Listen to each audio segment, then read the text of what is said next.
네, 반갑습니다. 네, 11월 27일 수요일 아침 시황입니다.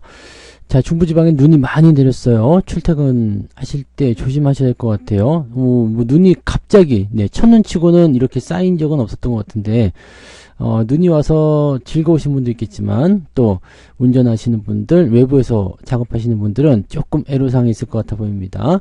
날씨는 그래도 조금 포근한 듯 한데, 아무튼, 그래도 눈길 조심하시기 바라고요. 눈도 왔으니까 또 기분 좋게 주가도 올랐으면 좋겠습니다.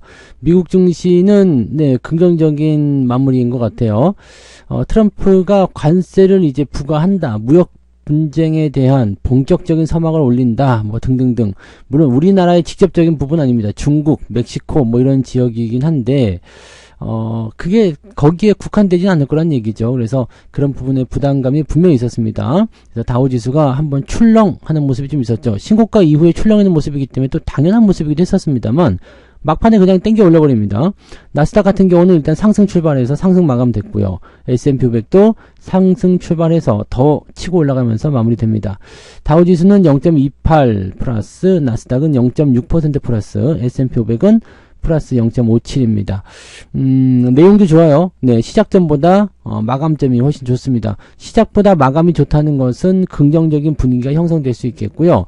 미국 증시는 이제 추수감사절 휴장을 앞두고서 하루 정도 더 거래가 된단 말이죠. 오늘 거래가 되면 이제 휴장으로 들어갑니다. 우리나라는 이 오늘 시장의 포지션이 목요일날 적용이 되고, 그리고 나서 이제 미국이 휴장 들어가기 때문에 주말까지 그냥 그대로 연결된다 보시면 되거든요. 자, 이런 상황이라면 미국장이 오늘 저녁까지는 올라가 주는 게 우리에게는 11월 마감을 치는 게 좀 도움이 될 수도 있겠죠. 다만 이제 휴장을 앞두고서 약간의 변수가 생긴다라고 한다면 어떻게 될지 모르겠습니다만, 일단 분위기는 괜찮은 것 같아요. 그래서 우리나라 시장도 월말 윈도우 드레싱까지 충분히 끌어낼 수 있는 가능성은 보여주지 않겠는가, 이렇게 생각을 좀 해봅니다. 자, 뉴스 살펴볼게요. 얘기들 보시면 이제 중동 휴전, 트럼프 관세, 그 다음에 FOMC 의사록 공개, 이 부분이 이제 중요한 포인트가 되는 거고요. 그 다음에 비트코인의 하락 포인트, 이런 것들이 나타나는 것들이 있다고 합니다. 그 다음에 방산주도 요즘에 계속 떨어지는 모습이 좀 있었는데, 이런 부분들이 또 어떻게 될 것인지도 봐야 되겠죠. 한번 다 보도록 하겠습니다. S&P 500 다우지수 또 최고치를 찍었다. 중동 휴전에 대한 기대감이 트럼프 관세에 대한 위협을 떨쳤다라고 되어 있는데, 이것보다는 요거겠죠. FOMC 의사록 공개. 그 다음에 GM사나 포드사 등은 이제 관세에 대한 얘기들 때문이겠습니다만, 자동차주들은 일제히 하락세를 보였다라고 되어 있습니다. GM이나 포드사의 주가 하락이나 부담감들 같은 경우는 오히려 현대차에게는 도움이 될 수 있어요. 왜냐면 GM이나 포드 이런 데는 이제 이 관세, 멕시코 이런 쪽에 공장이 있기 때문이거든요. 그래서 현대차가 그것 때문에 어제 조금 강하게 올랐을까요? 그런 부분이 좀 있었던 부분인 것 같아요. 살펴봅시다. 전체적으로 괜찮았고요. 기술주 중심의 나스닥 지수는 반등이 좀 있었기 때문에 긍정적이다. 자, 중동의 어떤 상황들이, 긴장감이 완화되면서 기대감이 좀 커졌고요. 일단 휴전이 되면서, 전쟁이 없어진다. 다만 이스라엘과 하마스 간의 전쟁은 계속 이어지고 있다. 여기도 일단 헤즈볼라나 하마스나 그쪽으로 연결되는 그 덩어리들이 같이 포함되기 때문에, 전쟁에 대한 부분들이 계속 가속화되지는 않을 것이다 라는 기대감이 좀 나올 수 있겠죠. 자, 그 다음에 트럼프는 취임 첫날 중국에게 10% 추가 관세를 부과하고요. 멕시코와 캐나다에게 각각 25%의 관세를 부과하는 행정명령에 서명하겠다라고 밝혔습니다. 우리나라는 지금 아니기 때문에 크게 문제될 것 같지 않다라고 생각할 모르지만, 이렇게 다른 국가들에게 관세를 부과하기 시작하면, 야, 니네도 해야지 라는 식으로 나올 수가 있습니다. 자, 멕시코와 캐나다는 불법 이민자 유입 대처에 미흡하고, 중국은 펜타닐 등 마약 유통 단속에 소극적이라는 점을 문제 삼았다. 핑계죠. 그래서 이런 것들을 통해서 진행되는 거고, 멕시코 대통령은 이날 즉시 보복관세를 예고했다.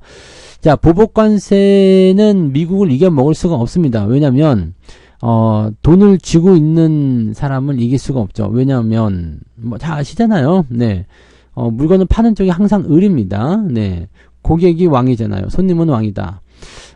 미국이 멕시코한테 관세를 부과했어. 야, 그럼 우리도 니네한테 관세 부과한다? 그래가지고 뒤지게 깨진 애들이 누구죠? 중국이잖아요. 그러니까 미국은 일단 소비국가이기 때문에 다른 나라에게서 수입을 많이 해준단 말이에요. 수입을 많이 해주는 상황이 됐기 때문에 거기에서 이제 뭔가 이제 가불관계가 형성이 되는 거죠. 즉, 쉽게 얘기하면은 미국이 100만 달러를 사오고 그 다음에 걔네 나한테 팔아먹는 건 10만 달러다. 그럼 난 100만 달러에 대해서 관세를 부과하고 너는 10만 달러에 관세 부과해라. 누가 이기나 보자. 이렇게 해버리게 되면 결국에는 손을 들 수밖에 없죠.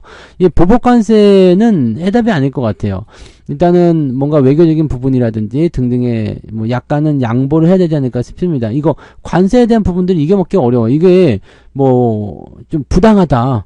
이거는 뭐 나쁘다. 이렇게 얘기를 하더라도 이거를 25%보다도 좀 낮춰서 뭐 한 10%만 하면 안 되겠니? 뭐 이런 식으로 협의를 한다든지 아니면은 뭐 기간을 유예하라든지 뭐 등등의 그런 얘기들이 나와야 되겠죠. 미국은 대통령이 4년이죠. 네, 그래서 트럼프는 이번에 대통령만 하면 끝나는 거예요. 그러니까 4년을 어떻게 잘 넘기자라는 식으로 지금 진행이 좀 돼야 되지 않을까라는 생각이 될 것 같긴 합니다. 자, 아무튼 그래도 이 관세 리스크 같은 경우는 이미 트럼프가 당선이 되면서 충분히 예상했던 부분이기 때문에 이제는 협상 수단이 될 가능성이 높다. 이런 얘기가 나왔네요. 네, 그래서 협상에 대한 수단, 즉 관세 올릴 거야 라고 해놓고 뭔가 조금 유리한 자기들 요구를 들어달라 이런 식으로 가게 될 가능성이 많겠죠. 자, 그래서 시장은 이런 관세가 실제로 이행되기보다는 엄포, 협상 전술에 더 가깝다. 자, 이렇게 되니까 여기에 대한 부분들의 리스크가 조금 낮아지는 상황이 되는 거죠. 관세를 실제로 부과해서 무역에 대한 어떤 어려움을 만드는 것이 아니라 자기들에게 좀 유리한 단계의 어떤 포지션을 이끌어내기 위함이다. 이렇게 보셔야 되는 부분이죠. 자, 그리고 이런 상황이 된 상태에서 FOMC 의사록이 나왔습니다. 자, 지금 뭐냐면 중립적인 정책적인 입장, 그래서 점진적으로 이동하는 것이 적절하다. 즉 점진적인 금리 인하가 되는 것이 맞다. 그래서 이렇게 되면 12월에 금리 인하를 하게 될 가능성이 또 높아지게 되는 거죠. 그래서 지금 현재로서는 이제 12월 달에 FOMC 정례 회의에서 금리를 0.25%포인트 인하할 가능성이 63%, 동결 가능성은 36.9% 되어 있다라고 되어 있습니다. 다만 내년에는 4번의 금리 인하가 아닌 3번 인하가 이루어질 것으로 예상하고 있다라고 되어 있는데, 이거는 뭐 시장이 계속 좋아지고, 그 다음에 인플레이션 포지션이 계속 떨어지게 되면은요, 금리 인하가 4번이 아니라 5번도 할 수 있고 6번도 할 수 있습니다. 그래서 요거는, 네, 어떻게 될 거니 내년에 봐봐야지 되는 거겠죠? 자, 일단은 금리 인하를 서두르지 않겠다. 이 부분도 있지만, 점진적으로 계속 지속하겠다라는 식으로 얘기가 됩니다. 그래서, 금리 인하는 이제 약간의 텀을 두고, 생각했던 것보다 조금 더 시간적인 여유를 가지고 진행이 되긴 되겠지만 일단 금리 인하한다라는 거가 되겠죠. 지금 보면은 GM사, 포드사 이런 것들이 이제 급락세를 좀 보였는데 자동차주 전체적으로 나쁜 게 아니라 이 기업에 대한 부분이겠죠. 이제 관세 위협이 캐나다나 멕시코에 생산 기지를 두고 있는 두 회사에게 악재로 작용할 수밖에 없었다. 라고 되어 있고요.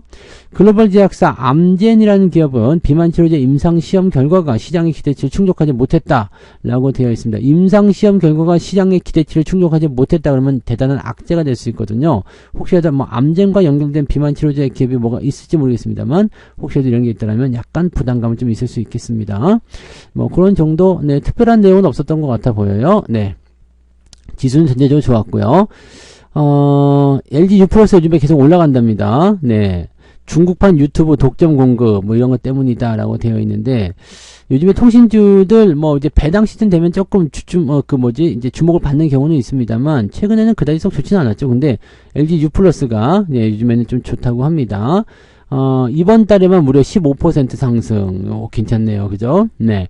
중국의 유튜브, 빌리빌리의 콘텐츠를 독점 공급한다라는 얘기가 있는 거고요. 통신주도 근데 다 괜찮은 모습이긴 합니다. 네. 지금 SK텔레콤, KT 모두 다 2% 상승세를 보여주고 있기 때문에 나빠 보이진 않죠. 연초부터 10월까지 U+는 2.15% 떨어졌지만, 지금 비슷하네요. 그죠? 네. SK텔레콤은 13% 상승했었다. 그 다음에 KT는 28.9% 상승했었다. 그러니까 올 1년 내내 상황으로 보게 된다면 그동안 많이 올랐던 SK텔레콤이나 KT는 조금 덜 오르는 상황이 된 거고, 그동안 오르지 못했었던 LG U+가 반등하는 것이다 라고 보면 되겠네요. 자, 뭐 통신주 쪽에서는 이렇게 보면은 많이 오른 종목보다 아직 오르지 못한 그 LG U+에 관심이 더 갈 수가 있을 것이다, 이렇게 생각이 될 수도 있겠습니다. HD 현대 한화 60조 캐나다 수준에서 네, 방산 원팀, 이 HD 현대중공업하고 한화오션이 이 방산 쪽과 조선을 같이 묶고 있는 상태라거든요. 그래서 한국형 차기 구축함 사업을 두고 경쟁하던 기업이, 두 기업이 극적으로 화해 분위기를 조성하면서 네, 급물살 타고 있다, 수주 가능성이 높아졌다, 뭐 등등등. 네, 서로 간에 막 싸움하다가 10조 대여를 놓치기도 했다, 뭐 이런 얘기도 있는데, 최근에 이제 조선 같은 경우들은 이렇게 방산 쪽에서 분위기가 조금 안 좋으니까 이제 뭐 힘을 합치자 이렇게 나올 수도 있겠습니다만, 조선 쪽 입장은 충분히 괜찮은 모습이에요. 그래서 뭐 좋다 나쁘다를 일단 떠나서 네, 이쪽 그 부분에서는 긍정적인 요소가 나타나게 되겠죠. 자, 군함을 만든다, 구축함이니까 군함을 만든다, 또는 이렇게 잠수함을 만든다, 이런 부분에 있어서 물론 잠수함 건조 기술이나 뭐 군함 건조 기술이나 뭐 전체적으로 좀 봐야 되긴 하겠습니다만은, 요 부분들은 일단 우리나라 기술력이 좋다라고 생각됐을 때는 긍정적으로 적용이 될 수가 있겠죠. 그래서 현재로서는 제가 보기에는 네, 이 두 기업들에게는 긍정적인 요소들이 많을 것 같아요. 조선, 그 다음에 방산 이쪽에서도 같이 나올 수 있는 부분이니까 괜찮기는 한데, 뭐 요거 같은 경우는 일단은 네, 좀 더 지켜보긴 해야 되겠습니다. 이게 조선 쪽 분위기는 지금 단기에 올라갔다는 내용 때문에 좀 하락하는 형태도 있기 때문에 그런 정도도 한 번씩 살펴볼 필요는 있을 것 같아 보입니다. 뭐 그런 정도로 한번 보시면 되겠고요.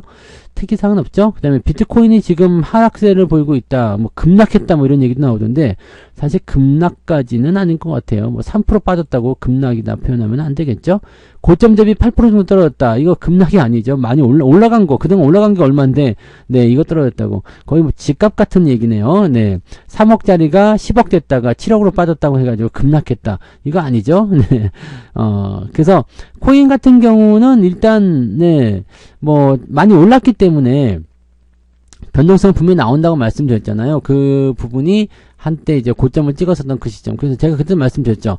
자, 국내 주식 팔아가지고 코인 들어간다, 미국장 들어간다, 뭐 물론 그런 부분들이 어느 정도의 수익을 낼 수는 있겠지만 실질적으로 그 시점 대비해서 수익 낸 사람들이 많지 않다라는 거, 그것도 중요하죠. 근데 국내장은 그에 비해서 또 상승세를 보여주고 있기 때문에 선택적인 부분들이 그게 중요해요. 그럼 어떤 상황이라고 하더라도 뭐 좋은 기업이든 나쁜 기업이든 내가 포지션을 어떻게 잡고 가느냐, 그 상황들만 가지고 볼 수 있는 내용이 좀 되는 거겠죠. 네, 그런 부분들이고, 뭐 관세 폭탄에 대한 부분들이나 뭐 칩스법 그런 것들 뭐 이야기 계속 나오지만은 현재 시점에서는 네, 아직까지는 불확실성에 대한 노출만 있는 거지 그렇게까지 부담될 만한 그런 상황들은 아니다라고 보시면 되겠습니다. 뉴스가 굉장히 적습니다. 그래서 뉴스가 얼마 많이 없기 때문에 한 번씩 쭉 보면서 가도록 하겠습니다.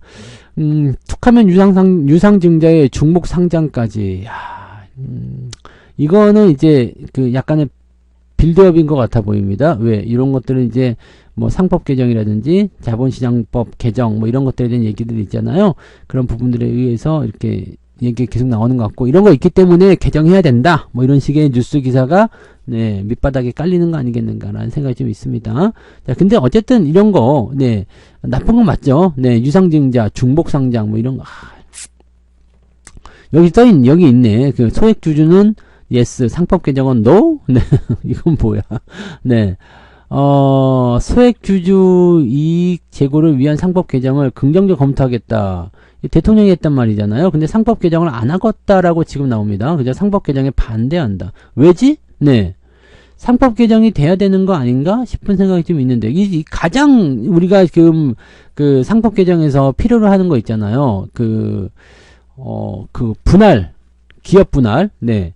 뭐 물적 분할에 대한 부분들은 여러분들이 LG 에너지 솔루션 물적 분할 돼서 나올 때 뭐 다들 아셨겠지만, LG 에너지 솔루션 뿐만 아니죠. 뭐 그런 이런 물적 분할 이런 것들에 대한 부분들이 굉장한 부담감인데 이걸 왜 안 하겠다는 건가 라는 생각이 좀 있는 것 같기도 하고, 이걸 하지 말자라고 돼야 됩니다. 하지 말자라고 돼야 되는데, 이게 기업의 경영이나 자본시장에 부정적인 영향을 줄 수도 있다라고 얘기한다고. 뭐 기업이나 자본시장에 부정적인 영향이 아니라 지금 개인 투자자들이 다 네, 튀어나간 상황인데, 이런 거 정도는 좀 해봐야 되는 거 아닙니까? 그죠? 네, 물적 분할 같은 경우, 이런 것들은 약간 금지. 물적 분할 해! 하고 싶으면 해! 하지만 그 기업 상장은 안 돼. 뭐 이런 거 있잖아요.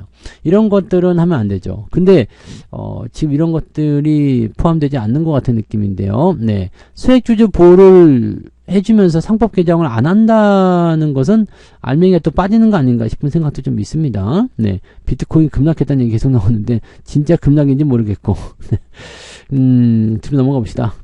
뭐 특이한 내용은 없어 보여요. 네. 그냥 아까 쭉 이야기했었던 그 내용이 다 포함되어 있는 것 같기도 하고요. 밸류업 정책을 아직도 뭐 하고 있는 거예요. 그래서 정책적을 이게 지속적으로 표창장 주겠다 그러면 이거 백날 해봤자 소용없는 겁니다. 네.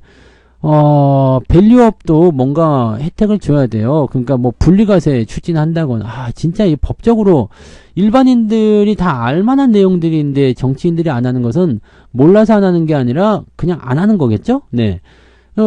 쉽잖아요. 그냥 분리과세 해주겠다. 그 다음에 또 뭐가 있을까요?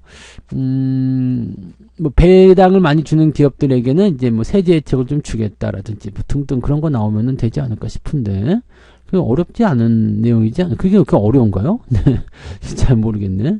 자, 트럼프 정권 인수팀은 김정은하고 직접 대화 추진하겠다. 자, 대북 관련주들 주목을 약간 해봐야 될 것 같은 느낌이죠. 왜냐면 이 트럼프 1기 때부터 이 부분들이 주목을 좀 받았던 상황이긴 했는데, 여기서 생각을 해볼 만한 부분은 이게 있습니다. 트럼프가 1기 때처럼 이 북한과의 그 유대 관계를 이어갈 수 있겠는가? 왜냐면 지금 북한이 러시아하고 같이 우크라이나 전쟁을 하고 있는 상태인데, 이 상태에서 과연 할 수 있겠는가라는 부분들이 조금은 의심이 될 수 있는 내용이 좀 되겠죠. 확정되지 않았고 역시 최종 결정 내지 않은 것으로 전해졌다. 그리고 트럼프가 뭐 만나자고 한다고 하긴 뭐 김정은이는 만나자고 하면 만날 것 같기도 합니다. 네. 그렇긴 한데 지금 그 예전에 그 베트남 그 마지막 회담이었잖아요. 영변 핵시설 폐기 요걸 하면서 대북 제재 해제를 방안을 이제 논의했지만 안 되었다 하면서 이제 끝난 거잖아요. 그러니까 그런 부분들. 그래서 실질적으로 북한은 됐다 이렇게 얘기를 할 수도 있거든요. 네, 뭐 일단 북한과의 관계가 좀 좋아지는 쪽으로 무사를 타게 되면 대북 관련주들이 강하게 상승할 수 있습니다. 근데 이게 언제 될지 몰라.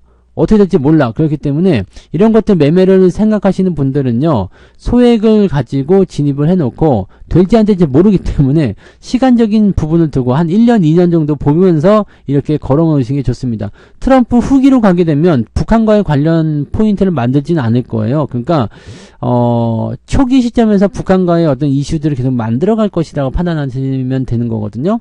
그러니까 그 내용인데, 이렇게 되면은 중국이 또 바쁘게 움직일 가능성이 있겠고요. 지금 러시아하고 붙어있는 상태에서 우크라이나 전쟁이 끝나야 되겠죠? 네, 그래야지만이 러시아와 뭐 이런 끈끈한 관계가 약간 결속을 좀 끊어주는 그 형태로 미국이 행동할 수 있는 거라서 당장 시행될 가능성은 없습니다. 그러니까 이 대북 관련주들이 뭐 이런 뉴스를 통해서 들썩들썩 할 수 있겠지만 이것이 주도적인 어떤 상승을 이끌어내기는 어려울 거예요. 그러면 그런 부분 생각하면 지금 매수를 하겠다라고 생각한다면 한 2년 정도 생각하고요. 안 될 수도 있다 이 생각을 하면서 접근하시는 게 좋겠죠. 그래서 많은 비중을 들어갈 게 아니라 소액 진입을 해놓고 조금 살펴보면서 진행하는 게 유리하다 이렇게 보시면 되겠습니다. 네.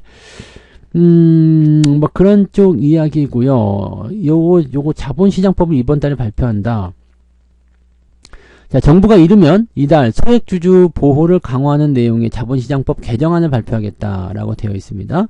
자, 자본시장법 개정안 일단 발표하세요. 발표하고 그다음에 상법도 개정하자. 네, 이렇게 보시면 돼요. 둘 다 하면 됩니다. 네, 둘 다 하면 되고요.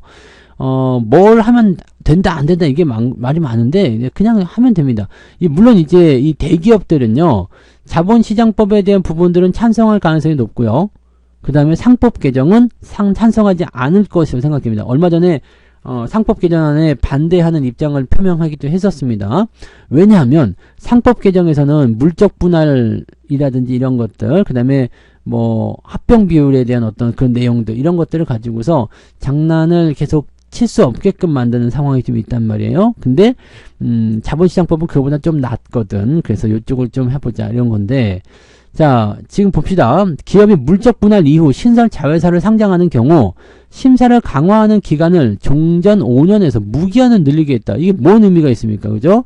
네, 5년이나 무기한이나 별 의미가 없고요. 네, 상장하고 나면 끝나는 거죠. 네, 그 다음에 심사를 강화하겠다. 뭐 중요한 의미가 없습니다. 상장사 합병 과정에서 합병 비율을 주가가 아니라 자산가치와 수익가치를 반영한 공정가치를 산출하기로 했다. 당연한 거 아닙니까? 그죠? 시가총액을 일부러 낮춰가지고 상장시켜버리면은 이거 그냥 날로 먹겠다 이런 얘기니까 이거는 당연히 바뀌어야 되는 거죠. 이거는 뭐 선심 쓰듯이 이렇게 원래 하면 안 되는 거를 네, 정상적으로 바꿔준 거죠. 이거 당연한 거죠. 이건 상법 개정에서도 뭔가 나와야 되는 이야기가 아닌가 싶은 생각도 있습니다만 이거는 당연한 거고요. 맞아요. 이거는 뭐 했었던 부분들이고요. 그 다음에 상장사가 합병을 결의할 경우에,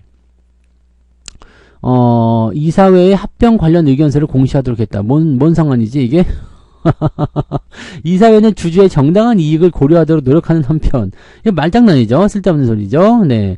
기업이 물적 분할 후에 자회사를 상장하는 과정에서 모회사 대주주, 제외한 모회사 주주에게 공모의 신주 20%를 우선 배정하도록 했다.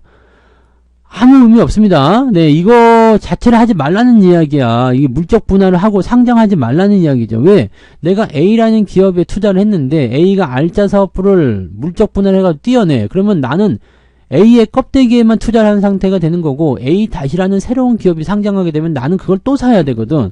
아니면은 나는 지분 자체가 없기 때문에. 근데 상장을 못하게 해버리게 된다면 일단은 지금 포스코 홀딩스 같은 경우입니다.